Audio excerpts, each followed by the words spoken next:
Good day, viewers. Thank you very much for watching this show. Your host, my name is Dr. Charlie. I'm not a medical doctor, but I hold a PhD in management from Manchester Metropolitan University. And welcome to Sahwira SME Hub. This is a platform which strives to provide various business advice to different owner managers for micro, small, and medium enterprises. And today I have with me a special guest, and his name is Neil. I'm just going to introduce you to him. He's no stranger to entrepreneurship and operating a business. He's an IT expert, but he runs his business with over 20 years of experience in business. Neil, welcome to Sahwira SME Hub. Thanks very much, Charlie. It's an absolute pleasure to talk to you. Thank you very much for joining me and for agreeing to share with us your expertise. How is the lockdown there? I'm in Manchester and you are in? I'm in South Manchester. You I'm not are, actually that far from it. If we shouted loud enough, yeah. So, over 20 years in business. Tell us briefly, how has it been like? It's been a roller coaster. It's been exciting. 20 years, it's had its moments of things not quite going to plan. Yeah. And sometimes it goes very well to plan. Yeah. Sometimes it's financially successful. Right. Sometimes you're putting more money in than you're getting out. Mm-hmm. And I wouldn't have changed a day of it. Right. It's that element of control, that element of just fun and excitement. The companies that I used to work for before working for myself, the work tended to be fine, but it was the frustration of other people's daft decisions. Now I can make my own daft decisions. I hear you. Now you can make your own daft decisions. Absolutely. They're mine, and I take the consequences of them. Lovely. Now I have two major themes that I would want you to help us on. The first one is kindly advise young people out there, or even mid-level career people, or just somebody who is mature, but they're contemplating getting into business. Just advise them. What should they do? Or how does somebody get into business? What are sort of the activities that they need to do? How does one get into business? Yeah. So there's a whole bunch of things in there. You mentioned age, young people, middle. So I started my first business when I was probably about 30. Right. And most recently started a new business at 52. I'm now 55, been doing it for 3 years. So age is not a barrier. Right. The most important thing, I guess, is mindset. Mm-hmm. Mindset. Having an approach. So unfortunately, a lot of businesses fail relatively quickly. And some of that's because poor planning, some of that's because all sorts of, sometimes because you've got a rubbish product. Right. But the most important thing is that positive, because you will have knockbacks. So you might as well just accept that right at the start. Right. You will dream that you will sell whatever. It depends obviously on your price and your volumes, but you might dream of selling 10,000 units in the first year and you sell 1,000. So with the wrong mindset, you go back to your office, you curl up in a ball. It didn't go the way you want, and you forget the whole thing. The positive mindset, you look at why, you look at what did sell, you look at how to sell more, you look at whether you need finance, you just approach it in a different way. So the first and most important thing, so if you are the kind of person who really quite likes to be told what to do, likes to kind of, start at 9 o'clock, have a decent lunch, finish at kind of 5 o'clock,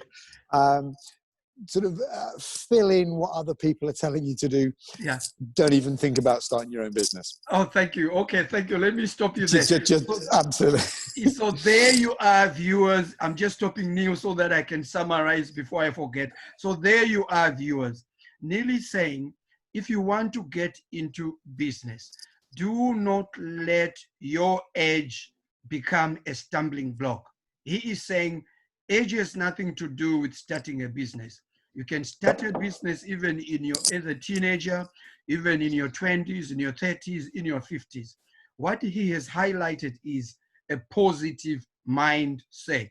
You need a positive mindset in order to get into business. And he has highlighted one important factor. Do not be that kind of a person who is kind of stereotyped to be told what to do. Start at 8 a.m., then do this, but be open-minded and have a positive mindset. Continue advising us, Neil. Okay, so obviously you need a product. Right. But you don't have to be an inventor. You don't have to be that kind of genius that a Dyson type character who sees something, solves it, builds a factory and so on. Right. If what your desire is to go into business, there are a lot of other people who have great products. Mm-hmm. You can start a franchise. Right. Now, I happen to work, my first business was IT. That was something I'd grown up with. I started a services business. Right. Second one more recently is a product-based business. And I work with a guy who makes and sees the issue, right. Finds the mechanical way of doing things, finds the product way of doing things. Mm-hmm. I can see the need, but I don't know how to make the product. Right. So in that case, again, rather than just pack up and go home, I find the partner, I work with someone else, I have a fellow director who understands the printing, understands the process, the colors, all that kind of design sort of element. Right. So I could have gone and opened a McDonald's. Right. Absolutely nothing wrong with a McDonald's type business where you're going for a set, existing routine, existing processes and so on, especially if you're young. Right. And you may not have all the experience. There are lots of franchises available. Mm-hmm. Franchise also means that you're more likely to be able to borrow money, because unless you happen to have a wealthy uncle, wealthy family who are going to give you money, you're going to need to borrow some money. Right. And a franchise is generally easier. But one way or another, you need to have a product, an idea that you're going to run with. Thank you very much. Positive mindset to making it work. Right. Thank you very much. We're just holding it there. If you have just joined us, welcome to Sahwira SME Hub. Your host, my name is Dr. Charlie. I'm not a medical doctor, but I have a PhD in management. And you're at the platform where we give you advice regarding how you can get into business, operate your own micro, small, and medium enterprise. And with me today, my special guest is Neil, who has over 20 years experience in operating different types of businesses. And what he has just told us is to get into business, you need a positive mindset. And secondly, he has just highlighted that you need a product, of course.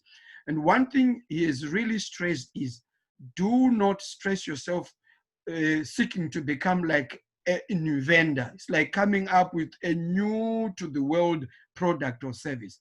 He has said, try to come up or venture into something that is already in the market and maybe see how you can do it better. And that's why he has highlighted the issue of a franchise.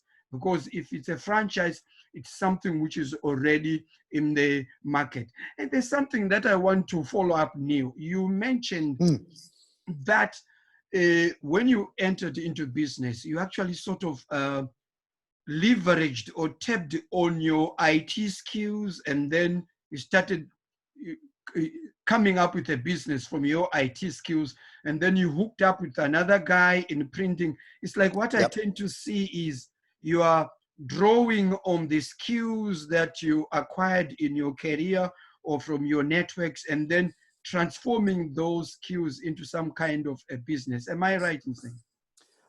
Yes, to a large extent. So the way I started the first business was probably the way a lot of people start, which is they were just fed up with working for somebody else. Right. And at that point, I went by myself, which is my IT skills, and I deliberately kept that very manageable.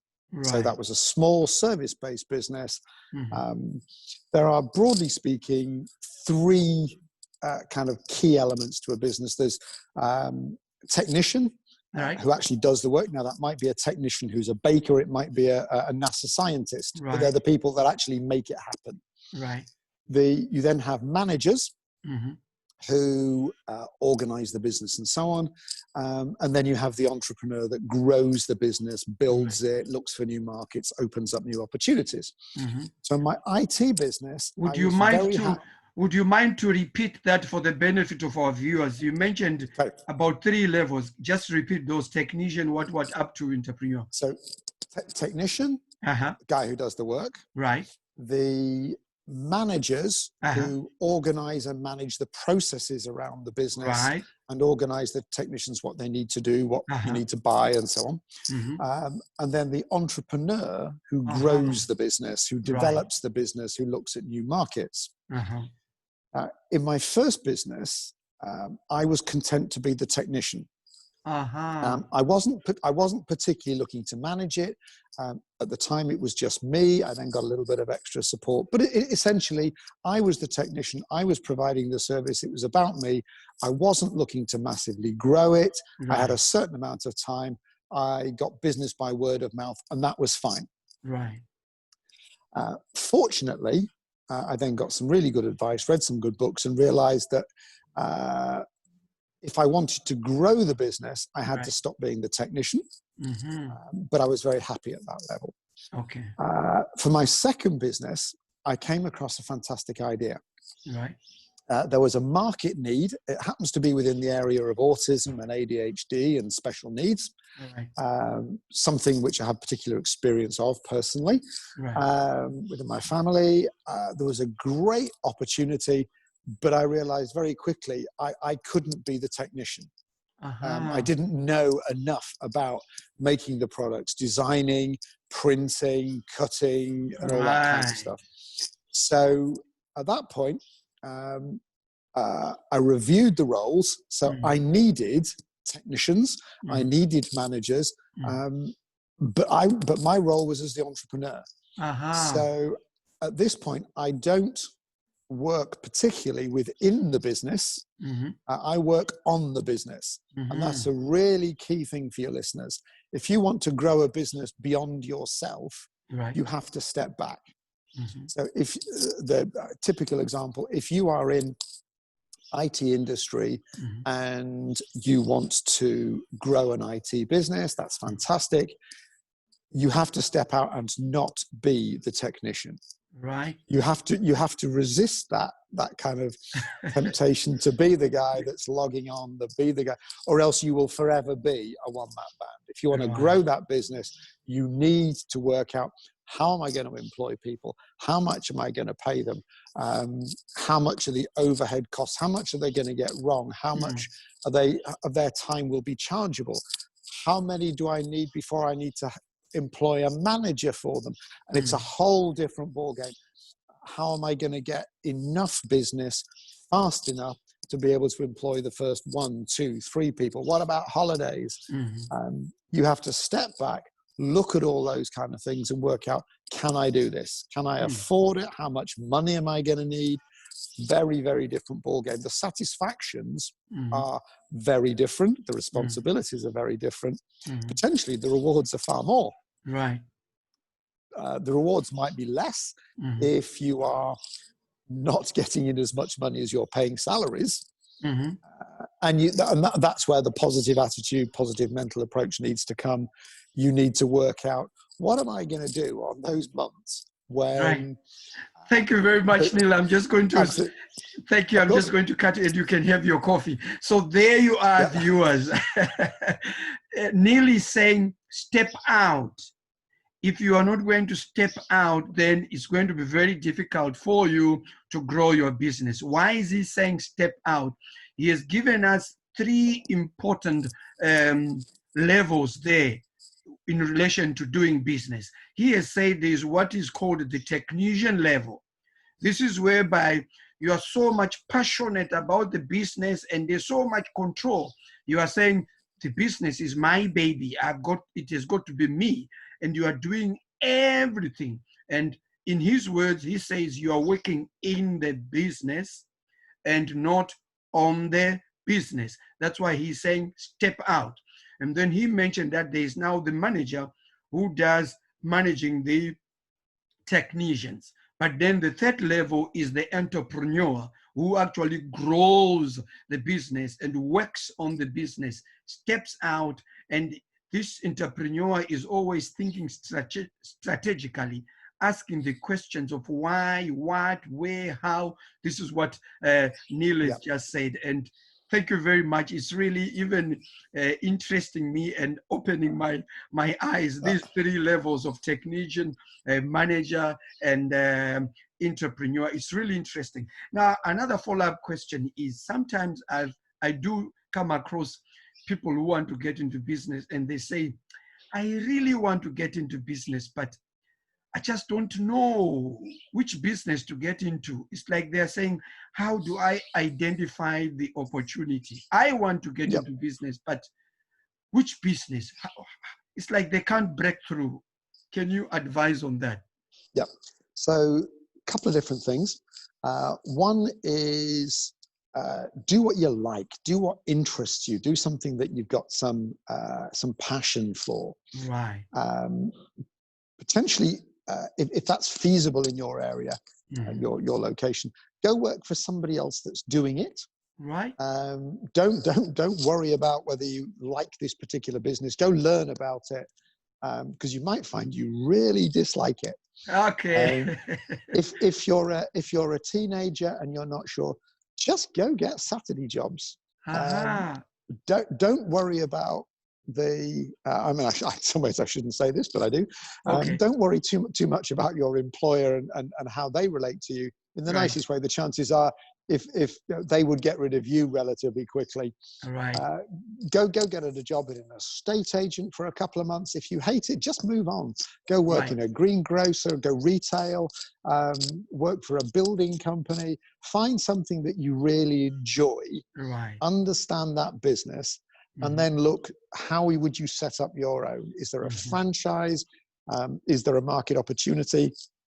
You may have the best idea for a fantastic product. It may be a business that's already working, and there's already 5 of those within 2 miles of you, and that's really not going to work. So do you have to move? Go find somewhere where there's a market space. That might be a geographical, it might be a business space. How are you going to sell it? Can you get people to work for you, and so on? But do something you enjoy. If you're planning it's your own business, do something that you enjoy.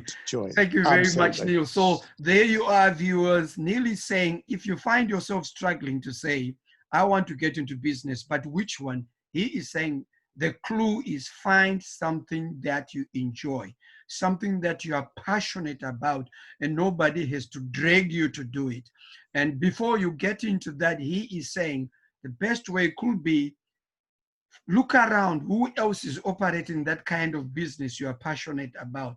And if you're still young, try to be employed by that person. The reason is then you can actually get practical skills. You hone your skills and beginning to actually understand. Who knows, maybe you may have second thoughts, say, oh, I don't think I was right to say I enjoy this. So that's the idea.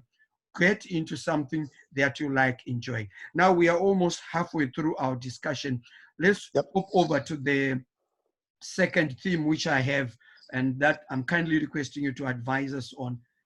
Look into your business experience. 20 years is quite a long period of operating business. Obviously, there are so many lessons learned there. Try to pick a few. What have you learned? Or if you were to rewind the clock, what would you say, I will not do this the same way I did? So what are the lessons over the 20-year period that you can say, please watch out for this, or this one is good? It's not only negative things, positive things, negative things. Take it away. So start with the positive. Find a mentor. Right. Not necessarily in the same industry, although that's quite helpful. But don't think you know everything. Right. And don't think that you can do everything or you have to know everything. Right. If you are growing the business, if you are working on the business, chances are that the people within the business are not going to be entrepreneurs. Right. So you need somebody to bounce ideas off, somebody to tell you that was a really stupid idea. Right. Hopefully they might be a little bit more polite than that. Yes. So at the moment I have a monthly session with a really great mentor, Right. name of Sasha, really great lady. Wow. And to be honest, they're pretty brutal. I don't particularly enjoy them. Right. I don't pay her to be nice and polite to me. Right. I pay her to ask the questions that I don't think about, I don't realize. I hear you. So whether that's to do with the website, whether that's to do with measuring the business, monitoring it, whether that's to do with some of our key suppliers performing well or not performing well, she works through that. So find a mentor. Let's stop it there. Find a mentor. This is one positive lesson that Neil is telling us. You need to get a mentor. You don't have to know everything. And secondly, what else? What other lesson? Money. What about money, Neil? Money. I mean, you know, the money is never your driving reason for starting a business. Come back to that in a minute. Wow. But if you, if your vision is to get rich quick, that's your motivation. Forget it. You're going to struggle. Right. But money is really, really important, because if you don't have it, if you don't plan for it, if you don't get your customers to pay it, then with the greatest vision in the world, it's all going to go horribly pear-shaped. Right. So you have to have, you have to do that really horrible thing of doing a forecast, a cash flow projection, right, and working out, if my sales are X, if my costs are Y, if my overheads are this, how long am I going to last? Right. And then do some nasty that say, well, if I don't actually sell everything that I think or want I might do, if I only make half of my sales, how long is my money? How much do I need to borrow? Is there somebody going to lend me that? And that whole surprising. This is quite surprising, Neil, because I thought people get into business because of money. If that's your vision, yes, then forget it, because money is not a motivator. Right, but it's really important. I hear you. It is important. What Neil is saying is money is important, but he is saying let it not be the underlying driver, because he's saying if it is that, then you're going to have serious headaches. Right? I'm really enjoying this show. And what other lesson, the third lesson that you have learned? So far you've told us mentor, then money, don't let money be your motivator. Thirdly, absolutely. So we come to the motivator, and the motivator is your vision, your why. The vision, the why. Read books, look up on things like why. Start with Why is a great, I've read some fantastic books by Simon Sinek. Really, really good author. But your vision, your reason to do it. Right. So in my first business, it was all about helping and supporting small businesses who don't understand IT and don't want to. If they want to understand IT themselves, then there was no purpose for me. I want to just make their problems go away. They're not interested. So really clear. If I'm talking to a businessman, why should they use me? Right. Because they don't want to get dragged down. They don't want to get bogged down by IT. Very, very clear. Small businesses to help them get rid of their IT headaches. Right. Clear. With my new business, it's all about transforming lives for people with hidden disabilities. It's all about people with autism, ADHD, and it's making a real transformation in their lives. So when it's a bad day, when I'm looking at the forecasts and not looking as good as they ought to, it's not about the money. It's not about that. It's about transforming lives. It's about knowing that we are genuinely transforming lives. So I need to find a way to make the money work. I need to find somebody to borrow money from. I need to find a way to cut the costs. If you're just looking at the money and the money's not there, then where's the motivator? You need to find employees, team members who are similarly motivated by the vision. And if I'm just going to end you there. So there you are, viewers. Neil is bringing up a very important aspect to say the why question, the vision. It must not be attached to this monetary thing. It must be something which is sustainable, which will keep you going. The why. If you answer this why question, it is going to help you to hang in there in business. We are just coming to the close of our show, and I really want to thank you, Neil. Just to quickly summarize, he has said to get into business, you need an open mindset, and he has said that you need to hone your skills, try to be employed so that at least you hone skills, and then you begin to understand what is going on in that particular target market for which you have a passion. He has said that you need to go for what you enjoy so that nobody is dragging you or forcing you. And he has also mentioned the issue of money. Don't let money be the driving factor. Of course, money, you need it, the business to be profitable, but instead have a vision that is not necessarily underpinned by money. And before I say bye-bye, any last words to our viewers, Neil? Any last words? It's the most rewarding thing. Working for other people is okay, but starting your own business, making a difference in other people's businesses. I mean, mine is in individuals' lives, but it's just as valid if you are improving other people's businesses. You are helping them to succeed. You're helping other people to pay their mortgages, helping other people's lives. Make a difference to other people. Is a fantastic thing to do. It's keeping the economy going. It's what makes all our lives tick. It's a massive responsibility and it's a massive joy. Thank you very much. This is from Neil, and I want to assure you we have not had the last from Neil, because actually, just to appetize you, I am planning, still in the pipeline, I am planning an international video conference, and Neil is just hearing this for the first time. And I tell you, if this goes through, I'm going to make sure I invite Neil back so that absolutely love to. Absolutely a greater time to actually coach you guys. Thank you very much, Neil, for coming to the show. And once again, this is Sahwira SME Hub, a platform that seeks to provide best practice business advisory services to owner managers who are operating micro, small, and medium enterprises. So feel free to get in touch with us on our Facebook page, Sahwira SME Hub, or you can write to us at sahwiramarketing@gmail.com. And my name is Dr. Charlie. Once again, thank you very much for joining us.